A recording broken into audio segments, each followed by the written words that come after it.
Good morning sir. Good morning. Good morning sir. Good morning sir. का रे वेदांत सांगडुतकर आहे काय? आला काय?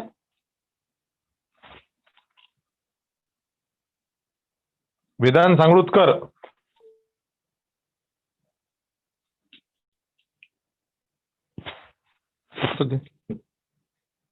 वेदांत सांगडुतकर आहे का प्रेझेंट? जे त्याला आतमध्ये वर पटकन. ठीक आहे, हे पुस्तक ठेव खाली.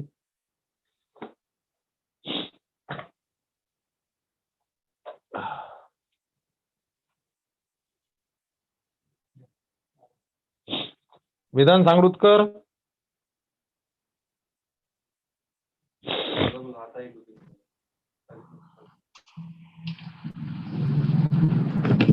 वेदांत सांगडुतकर. काय का रे तू फिजिक्सची बॅच करत नसतं का रे? करत असतो ना. राहतो काय? नाही असं माझ्या कानावर आहे बा.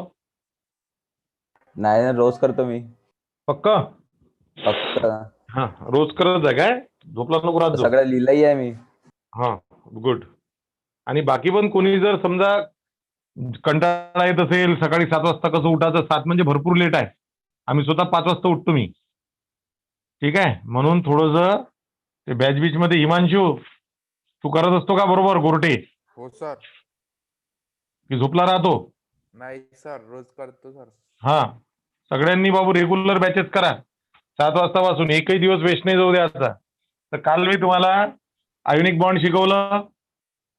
ओके, आयोनिक बॉन्ड एवढं लक्षात ठेवायचं. याला कोणता बॉन्ड म्हटलं होतं आपण? कोणता बॉन्ड? हा, इलेक्ट्रोव्हॅलेंट. Very good. पटापट रिकॅप करतोय मी, लिहित नाही तसंच. It is form between metal and non metal. Non metal. बरोबर आहे. मेटल इलेक्ट्रॉनचं काय करतात?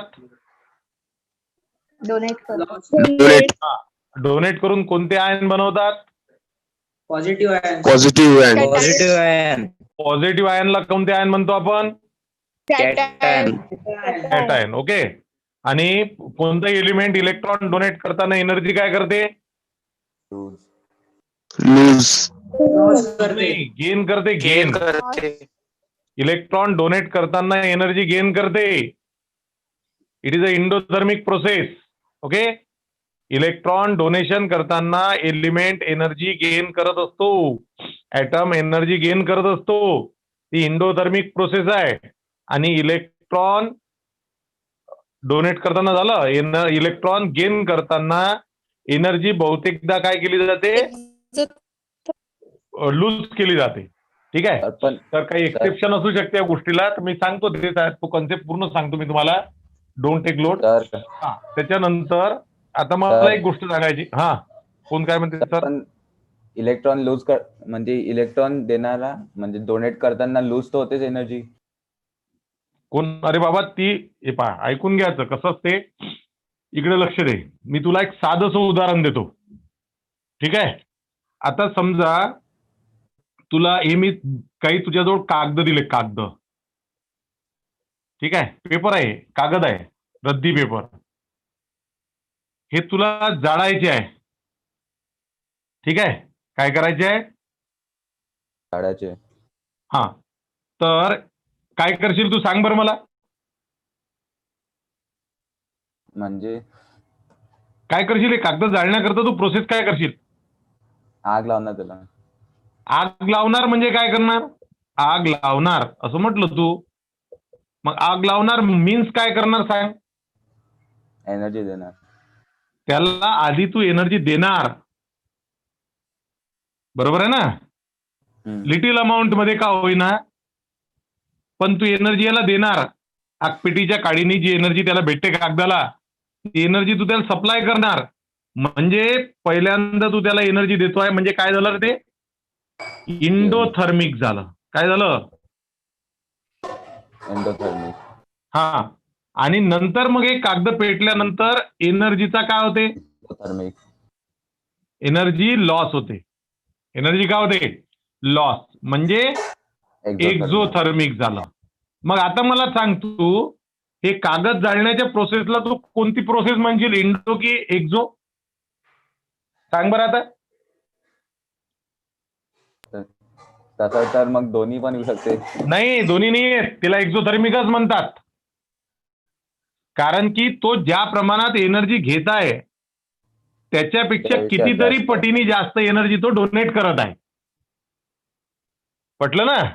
जेवढी एनर्जी तो घेत आहे, आपण देतो किती, आगपेटीची काडी लावतो, आगपेटीच्या काडीने त्याला फारच कमी एनर्जी भेटते. पण जेव्हा ते सगळं जळणं चालू होऊन जाते तेव्हा lot amount of energy release.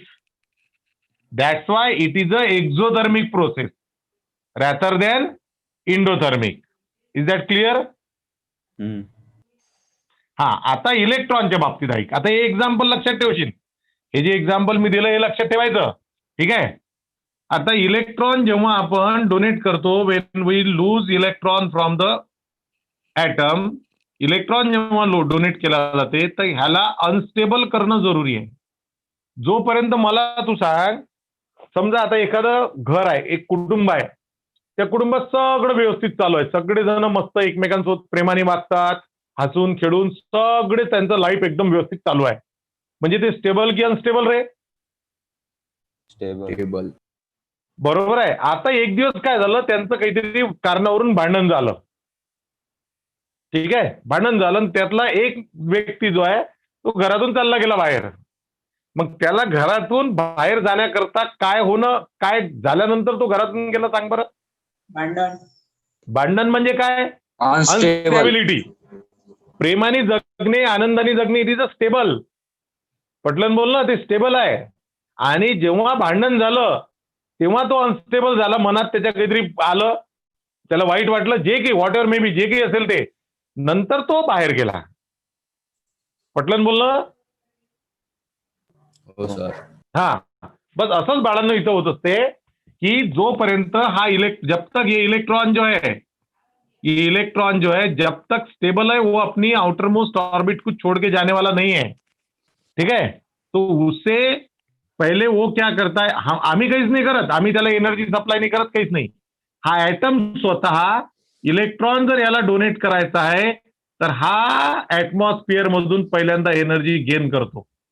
आणि एनर्जी गेन केल्यानंतर एनर्जी गेन करतो तो, त्यामुळं हा इलेक्ट्रॉन अनस्टेबल होतो. अनस्टेबल झाल्यानंतर तो बाहेर जातो. मग एनर्जी गेन करणे म्हणजे झालं इंडोथर्मिक. एनर्जी गेन कर रहा हो मतलब क्या हुआ, इंडोथर्मिक हुआ. और इंडोथर्मिक होने के बाद में फिर ये अनस्टेबल हुआ और फिर ये बाहर गया. Is that clear? हाँ, Yes sir. तर ही जी प्रोसेस आहे, लॉस ऑफ इलेक्ट्रॉन जे आहे, loss of electron is called ionisation. Ionisation. आता माझं बोलणं ऐकायचं, कन्फर्म ऐकायचं एकदम पद्धतशीर. Loss of electron is ionisation. And ionisation enthalpy म्हणतो मी त्याला. एक नवीन शब्द दिला तुम्हाला मी. Enthalpy is always positive. Confirm बिलकुल. ऑलवेज काय? पॉझिटिव्ह. जेवढी जास्त पॉझिटिव्ह राहील तेवढं जास्त चांगलं असते ते. हा, आता दुसरं ऐकायचं, ऑलवेज पॉझिटिव्ह म्हणून डेल्टा ION पण लिहितात किंवा आय पण लिहितात. डेल्टा IH असं लिहायचं, असं नाही लिहायचं. डेल्टा HI नाही लिहायचं. तर डेल्टा I आणि H, this delta represent the change. This delta represent the change. Okay. म्हणून मग ही ऑलवेज पॉझिटिव्ह व्हॅल्यू राहील. एवढं लक्षात ठेवायचं. Because it is confirmly endothermic process. Confirmly endothermic process. Is that clear?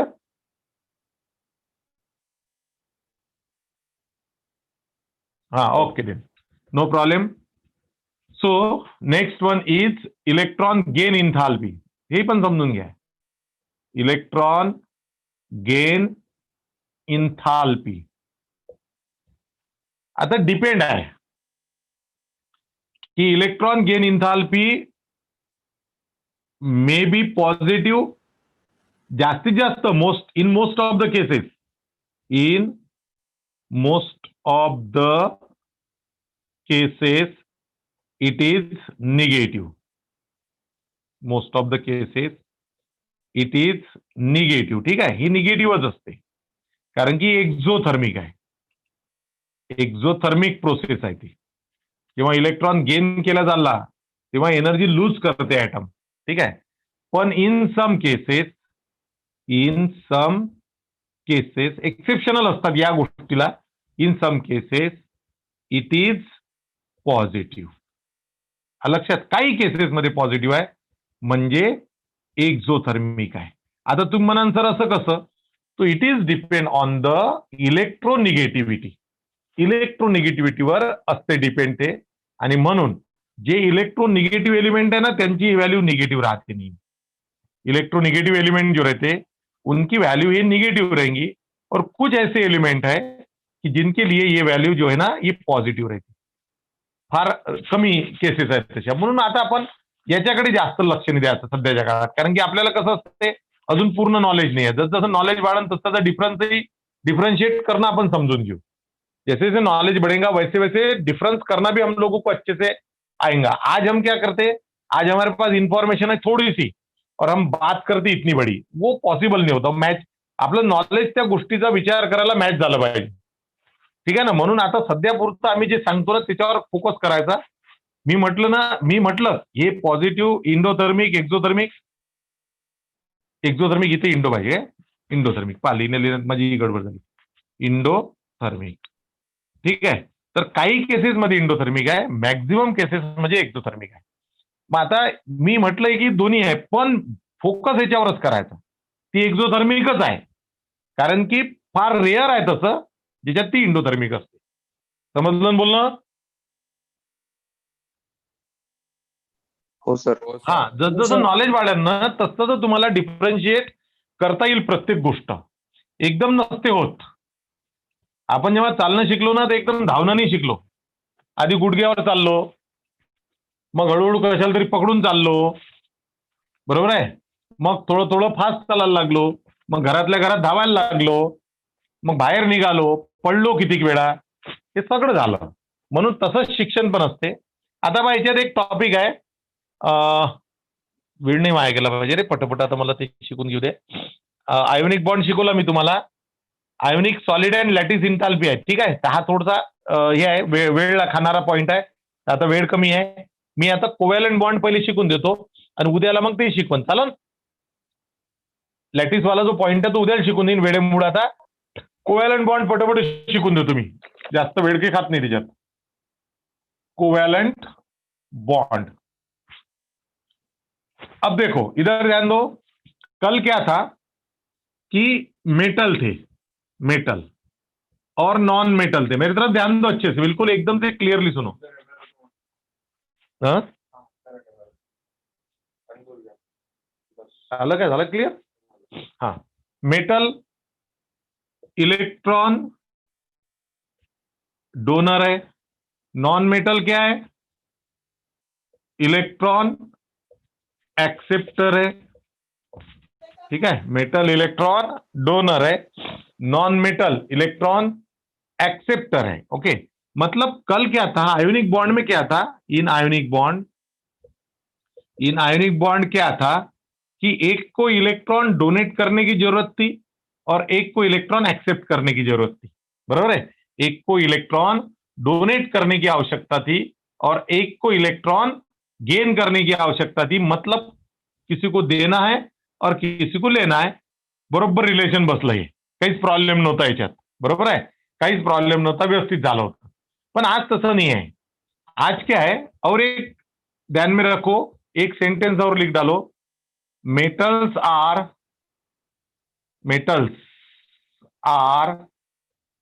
Electropositive. Metals are electropositive. Non metals are, लवकर लिहून टाकाय, non metals are electronegative. Electronegative. ठीक आहे, हे दोन वाक्य लक्षात ठेवायचे. Metal are electropositive and non metal are electronegative. मेटलची इलेक्ट्रोनिगेटिव्हिटी कमी असते नॉन मेटलची इलेक्ट्रोनिगेटिव्हिटी जास्त असते. आता इलेक्ट्रोनिगेटिव्हिटी काय हे पण मी तुम्हाला सांगून देतो. थोडंसं मला हे पहिले शिकून घेऊ द्या आणि मग मी तुम्हाला इलेक्ट्रोनिगेटिविटी पण सांगून देतो. अभी कोवेलेंट बॉन्ड में देखो कैसा है. कल Na था 281 था, Cl था 287 था. इसको एक डोनेट करना था और इसको एक गेन करना था. Sodium want to donate 1 electron, chlorine wants to gain 1 electron to stable their outermost orbit. That's why sodium ने डोनेट किया था और क्लोरीन ने गेन किया था. किसी का किसी के साथ झगड़ा नहीं, मस्त हो गया था, बढ़िया हो गया था एकदम से. ठीक है. लेकिन आज प्रॉब्लम यह है, हाइड्रोजन है, ठीक है, उसके पास एक ही इलेक्ट्रॉन है. हाइड्रोजन है, उसके पास एक ही इलेक्ट्रॉन है क्योंकि उसका एटॉमिक नंबर 1 है. और दूसरा हाइड्रोजन, उसके पास भी एक ही इलेक्ट्रॉन है. ठीक है. एक डायग्राम निकाल के रख देता हूं मैं इधर. ये न्यूक्लियस है, 1 proton. This is the first orbit, contain 1 electron. अब दोनों की कंडीशन वैसी है. ये पहला हाइड्रोजन था 1 प्रोटॉन और ये दूसरा हाइड्रोजन है. दोनों की कंडीशन सेम है. अब मुझे बताओ, इसने अगर इसको दे दिया, यानी जर याला दिलं 1 इलेक्ट्रॉन, तर याच्याजवळ किती होतील रे सांगा बरं मला. 2 होईल. अरे होईल की नाही होईल. हा, पण याच्याजवळ काय उरलं पहा बरं. याच्याजवळ तर काहीच नाही उरलं. याचं टक्कल झालं, टक्कल, काहीच नाही आहे. मग असं करू शकन का? हा असं वाटते का तुम्हाला? ऐसा करेंगा की नाही. नाही. म्हणून हे देण्याचा प्रकार तर चालणार नाही. मग आता जर ये जर पहला हाइड्रोजन फर्स्ट हाइड्रोजन अगर सेकंड को नहीं दे सकता, तो सेकंड हाइड्रोजन फर्स्ट को देगा, ऐसा लगता क्या तुमको? नहीं. नाही. राम ने अगर श्याम को नहीं दिया तो श्याम भी राम को नहीं देने वाला. इतनी बात पक्की है. फिर क्या करना? अब जरूरत तो दोनों को है. कल ऐसा था कि एक को जरूरत थी डोनेट करने की, एक को जरूरत थी गेन करने की, इसलिए कोई मैटर ही नहीं था. अब यहां पे दोनों की जरूरत है कि इसको भी एक इलेक्ट्रॉन होना, इसको भी एक इलेक्ट्रॉन होना, क्योंकि फर्स्ट ऑर्बिट है. तो फर्स्ट ऑर्बिट स्टेबल करने के लिए 2-2 इलेक्ट्रॉन की आवश्यकता रहती. उसमें से एक इसके पास है, एक इसके पास है. ना ये इसको दे सकता है, ना ये इसको दे सकता है. कोई किसी को देने वाला नहीं है, because both want 1 electron to stable their outermost orbit. Okay, आई बात समझ में? फिर ऐसे वक्त ये एलिमेंट क्या करते हैं, दोनों भी एक दूसरे के इलेक्ट्रॉन यूज करते हैं. दोघे एक एक इलेक्ट्रॉन क्या करता, यूज करता. ये हाइड्रोजन जो है, ये उसको बोलता है भैया एक काम कर, तू मेरा यूज कर, मैं तेरा यूज करता हूं. देखो, फर्स्ट हाइड्रोजन सेकंड का इलेक्ट्रॉन यूज कर रहा है और सेकंड हाइड्रोजन फर्स्ट का यूज कर रहा है. अब देखो ये हाइड्रोजन के पास कितने हो गए, देखो बताओ.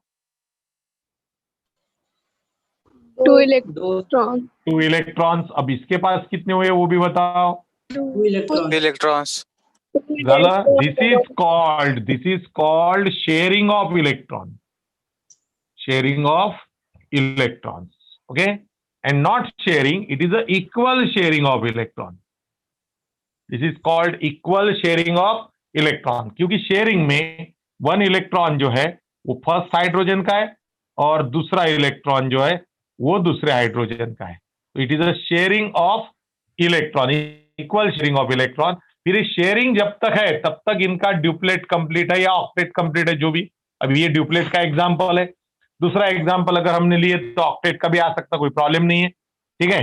तो फिर यहां पे अब देखो, दोनों जो है वो एक एक इलेक्ट्रॉन शेयर कर रहे हैं और एक एक इलेक्ट्रॉन शेयर किया है तब तक वो साथ में रहेंगे, तब तक वो स्टेबल रहेंगे. अगर बोला इनका झगड़ा हो गया दोनों का, अगर ये बोलेगा मैं मेरे घर को जाता, तू तेरे घर को जा, तो वापस से कंडीशन वैसी रहेंगी. तू तेरा इलेक्ट्रॉन ले, मैं मेरा इलेक्ट्रॉन लेता हूं, वापस क्या हो जाएंगे, वो अनस्टेबल हो जाएंगे. यस और नो? हाँ. तो ये शेयरिंग के कारण उनको साथ में रहना जरूरी है. और साथ में रहना मतलब बॉन्ड हो गया. कौन सा बॉन्ड हो गया? Chemical bond. ठीक है. तो लिखो फिर, the chemical bond which is formed by equal sharing of electrons. This is the most important word. Why it is? वो मैं एक्सप्लेन करूंगा जब वो टाइम आएगा तब. इक्वल वर्ड को यहाँ पे बहुत ज्यादा इंपॉर्टेंस है, इतना ध्यान में रखना. The chemical bond which is formed by equal sharing of electrons between two atoms called as covalent bond. क्या बोलना उसको? Covalent bond. दो एटम के बीच में जब इक्वल शेयरिंग होती है तो उस बॉन्ड को बोला जाता है कोवैलेंट बॉन्ड.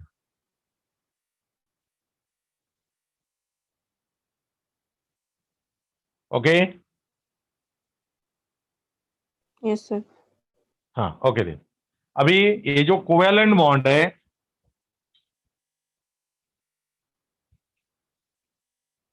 ये जो कोवैलेंट बॉन्ड है उसके टाइप्स देखो. अब मैंने क्या बोला? The chemical bond which is form by equal sharing of electrons between two atoms called as covalent bond. Types of covalent bond को बना था. Types of covalent bond. ठीक है, कोवैलेंट बॉन्ड के types. Number 1, single covalent bond. आप उसके भी पहले एक ध्यान में रखना है कि कोवैलेंट बॉन्ड जो है वो फॉर्म होता है, it is form between non metals. Non metal के बीच में बनेगा. मेटल और नॉन मेटल के बीच में नहीं बनेगा, मेटल के बीच में नहीं बनेगा, सिर्फ नॉन मेटल्स के बीच में. और हो सकता है non metal and metalloids. Metalloids में भी बनता है. तो नॉन मेटल और मेटल, जैसे हमने अभी हाइड्रोजन का एग्जांपल लिए, दोनों हाइड्रोजन है तो वो नॉन मेटल है. ठीक है, लेकिन मेटेलॉइड और नॉन मेटल में भी ये बॉन्ड बनता है, कोवैलेंट बॉन्ड. ओके. अब ध्यान दो, इधर ध्यान देते हैं. अब ये देखो single covalent bond. Single covalent bond जैसे हमने अभी एग्जांपल लिए, ये जो दोनों हाइड्रोजन थे इनके बीच में कितने इलेक्ट्रॉन शेयर हुए तेरे बताओ? कितनी पेयर शेयर हुई? पेयर 2 सिंगल पेयर म्हणजे Single जोडी. pair. Single pair. Single. एक पेयर. हा सिंगल आहे, हा पुन्हा आहे. हे दोघांची मिळून झाली पेयर. जर असाच एकटा असला तर it is a single. Single म्हणजे एकटा, पेयर म्हणजे जोडी. ठीक है. हाँ, तो फिर चलो लिखो. The covalent bond which is formed by sharing of one pair of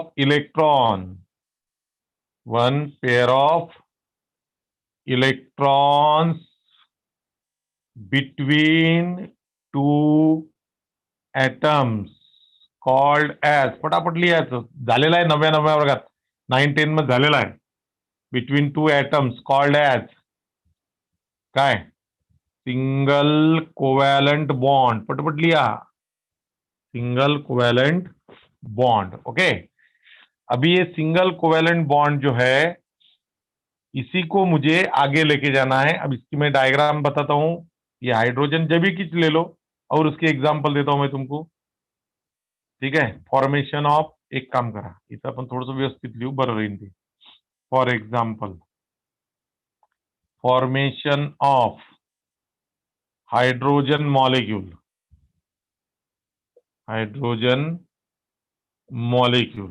इसी में मैं तुम लोगों को पोलर नॉन पोलर भी बता देता हूँ, मोकला कर देता हूँ, फिनिश कर देता हूँ सब. Hydrogen with atomic number 1, second hydrogen also contain. अब इसको डॉट से भी बताए तो कोई प्रॉब्लम नहीं.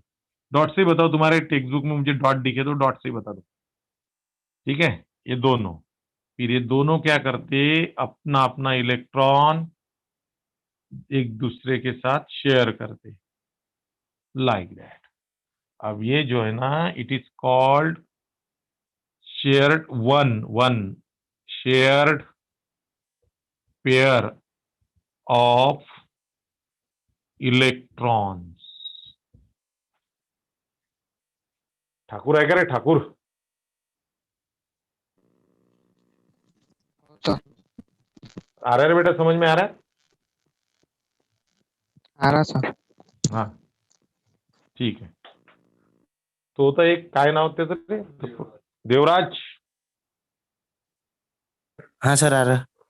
हाँ ठीक है. So one pair, okay. अब इसको रिप्रेजेंट कैसे करना है? इसको रिप्रेजेंट ऐसे करना, एच सिंगल बॉन्ड को सिंगल लाइन से रिप्रेजेंट करते हैं ऐसे. Single bond is represented by the single line, okay. अब ये एग्जांपल हो गया, एक मैंने इसका लिया हाइड्रोजन का. अभी अपन क्या करेंगे, एक एग्जांपल लेंगे क्लोरीन का, ठीक है. चलो अब ये खत्म हो गया कि तुम्हारा, फटाफट निपटाओ जल्दी जल्दी.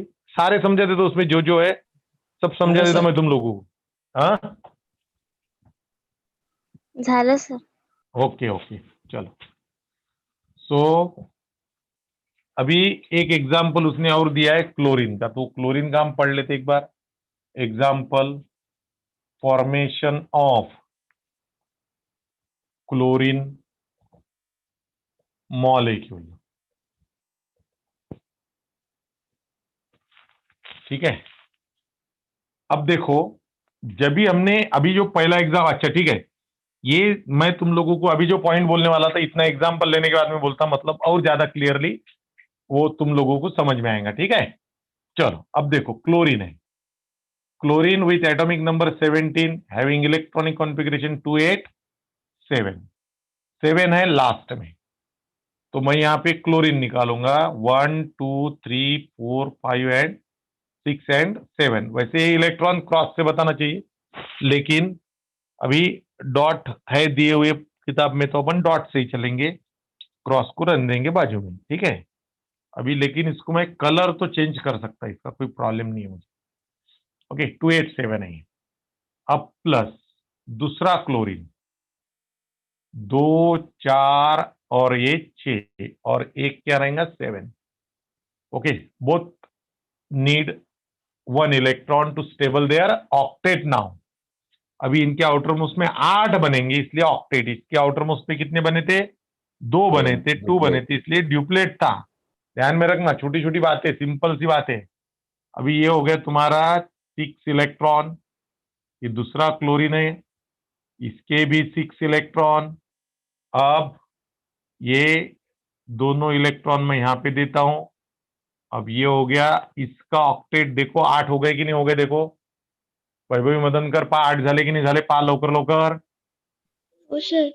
हा, याचे पण झाले की नाही 8?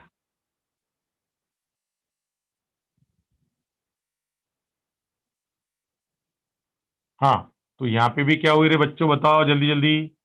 1 single bond. Shared pair of electron. अब देखो, हाँ अब देखो फिर क्या आता है, the covalent bond which is form by sharing of 1 pair of electron था हमारा. 1 पेयर ऑफ इलेक्ट्रॉन से जो बनाओ single covalent bond, Cl single bond Cl. अब ये दोनों जो एग्जाम्पल मैंने लिया, बात सुनो, दोनों जो एग्जाम्पल मैंने लिया, हाइड्रोजन का लिया पहले, अभी क्लोरीन का लिया, दोनों में एक सिमिलैरिटी थी कि दोनों में सेम सेम एटम थे, सेम एटम होते, बरोबर आहे ना? इलेक्ट्रॉन. हा, सिंगलच इलेक्ट्रॉनचं होतं, सिंगलच बॉन्ड शिकत आहे आपण, त्याच्यामुळे त्याचा प्रॉब्लेम नाही.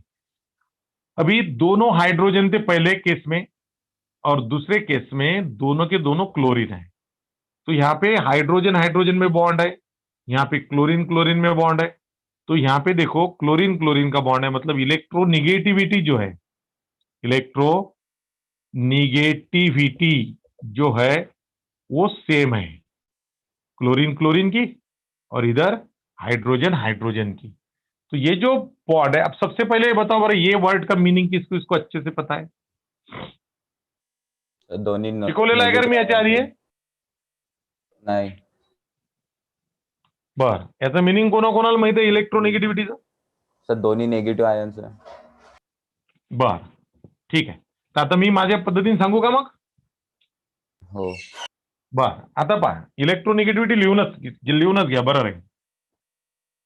इलेक्ट्रो निगेटिविटी, ठीक है. अब देखो, एक बार मैंने तुम लोगों को ऐसे पढ़ाते पढ़ाते फर्स्ट या सेकंड लेसन चालू था कुछ, तो मैंने बोला था कि chemistry is very much related with our life. ऐसा सेंटेंस बोला था मैंने. केमिस्ट्री जो है हमारे लाइफ के साथ बहुत ज्यादा रिलेटेड है. उसके लिए मैंने तुम लोगों को हमारी केमिस्ट्री की लैब और अपने घर की किचन का एग्जाम्पल दिया था. वहां पे भी कुछ बनता है किचन में, केमिस्ट्री के लैब में भी कुछ तभी हम बनाते हैं. वहां पे भी गैस है, यहाँ पे भी गैस है, उधर भी बेसिन है, इधर भी बेसिन है. यहाँ पे भी खाना खड़ा रह के बनाते, वहां पे भी प्रोडक्ट हम खड़े रह के बनाते. वहां पे भी हीट करना पड़ता, इधर भी हीट करना पड़ता. यहाँ इधर भी धुआं निकलता, उधर भी धुआं निकलता. असं सांगितलं होतं. आणि एक डिफरन्स सांगितला होता की हम किचन में के बने हुए जो सब्सटेंसेस है वो खा सकते, केमिस्ट्री के लैब में के हम नहीं खा सकते. ठीक है. तो chemistry and our life is very much related. अब ये जो इलेक्ट्रॉन बोल रहा हूं ना मैं, इलेक्ट्रॉन को कंसिडर करो हमारे पास जो पैसे रहते उससे. ठीक है, पैसे म्हणजे इलेक्ट्रॉन. अब जैसे बहुत सारे लोग ऐसे मिलेंगे तुमको कि जिनको पैसों का हमेशा लालच रहता. पैशाचं काय असते, नेहमी लालच असते. आपल्या जवळचे नाही द्यायचे दुसऱ्याला, हे त्यांचं फिक्स असते जवळपास. ठीक है, दूसरे के हमारे पास आए तो इट्स ओके, बहुत अच्छी बात है, खुशी की बात है. लेकिन अपने पास के दूसरे को नहीं जाने को ना, इसमें वो बहुत ज्यादा धन्यता फील करते. म्हणजे चांगलं वाटते त्यांना, भलं मस्त वाटत असते त्यांना. तर हे झाली इलेक्ट्रोनिगेटिव्हिटी. म्हणजे काय असते, हे पैशाचा खेळ आहे सगळा, म्हणजे इलेक्ट्रॉनचा खेळ आहे. ठीक है. अभी देखो, इधर ध्यान दो. ये हाइड्रोजन है, बेचारे के पास एक इलेक्ट्रॉन है, गरीब एलिमेंट है. एक क्लोरीन है, इसके पास में 7 इलेक्ट्रॉन है. ठीक है. अभी इसको एक इलेक्ट्रॉन की आवश्यकता है, इसको एक इलेक्ट्रॉन की आवश्यकता है. तो ये हाइड्रोजन और क्लोरीन क्या करते हैं, एक दूसरे की इलेक्ट्रॉन शेयर करते हैं. अच्छी बात या बुरी बात? अच्छी बात. चांगली गोष्ट आहे. अच्छी बात. चांगली गोष्ट आहे ना, समजदारीचा विषय आहे ना. ठीक आहे रे बाबा, तुम्ही पण वापर, मी पण वापरतो. पण हा क्लोरीन माहित आहे काय, it is a selfish element. Non metals जे आहे, म्हणजे मॅक्झिमम नॉन, आता हायड्रोजन पण नॉन मेटल आहे, but its properties are like the metal. ठीक है. रावणाच्या घरात विभीषण जन्माला आला होता, तसा आहे हा. रावण के घर में जो विभीषण जन्म को आया था, राम के विचार का था विभीषण, बाकी पूरी रावण की खानदान निगेटिव थी. बस वैसे ही यहां पे है, सारे नॉन मेटल इलेक्ट्रॉन लेने की सोचते हमेशा. Hydrogen is a single non metal which having tendency to donate the electron. समजलं ना. हाइड्रोजन असा बिचारा सिंगल नॉन मेटल आहे की जो इलेक्ट्रॉन काय करण्याचा प्रयत्न करतो, डोनेटही करतो. बाकी सर्व नॉन मेटल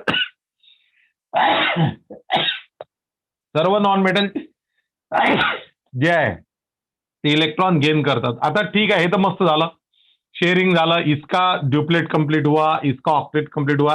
लेकिन ये क्लोरीन क्या करता, अब क्लोरीन की इलेक्ट्रॉन को खींचने की पावर ज्यादा रहती. तो ये क्लोरीन जो है ना, दोनों इलेक्ट्रॉन अपनी तरफ खींच लेता है. अब इलेक्ट्रॉन ये जो है ना, ये जो इलेक्ट्रॉन है दो, ये बॉन्ड बनाने में पार्टिसिपेट हुए, इसलिए हम उसको बोलेंगे bonded pair of electron. Bonded pair of electron. ठीक है. ये बॉन्डिंग में पार्टिसिपेट होने वाले इलेक्ट्रॉन है, इसीलिए इसको बोला जाता है बॉन्डेड पेयर ऑफ इलेक्ट्रॉन. और अब ये bonded pair of electron chlorine ने क्या किया, अपनी तरफ खींच लिया, शिफ्ट कर लिया, पुल कर लिया अपनी तरफ. फिर ये जो टेंडेंसी रहती ना एटम की, किसी भी एटम की टेंडेंसी कि बॉन्डेड पेयर ऑफ इलेक्ट्रॉन को अपनी तरफ खींचना, it is called as electronegativity. It is called as electronegativity. The tendency of an atom to pull म्हणजे ओढणे, to pull the bonded pair of electron, not only electron, फक्त electron नाही, bonded pair of electron. Pull the bonded pair of electrons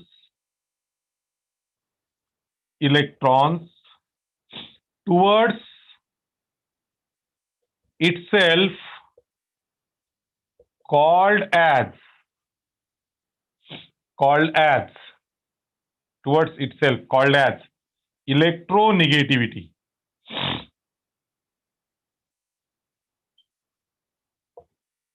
ठीक आहे.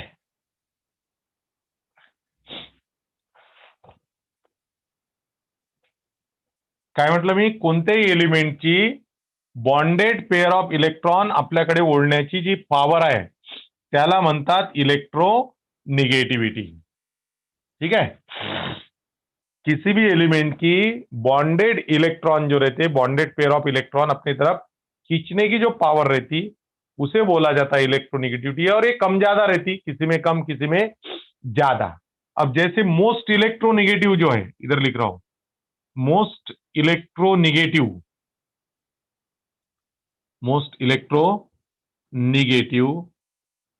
Element जो है, element is fluorine. Fluorine सबसे ज्यादा इलेक्ट्रोनिगेटिव है. इसकी इतनी इलेक्ट्रोनिगेटिविटी किसी की नहीं, 4 यूनिट उसकी electronegativity, 4 unit. Second one is oxygen. Second one is